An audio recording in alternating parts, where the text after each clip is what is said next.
हाँ जी भाई N दोवें tractor झंडी वाल ध्यान देन एन सिरे का मैच लगेगा भाई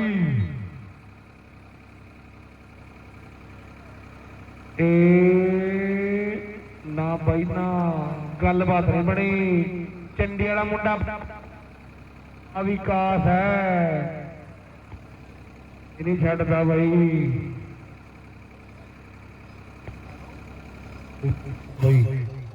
हाँ भाई ओ तजिंदर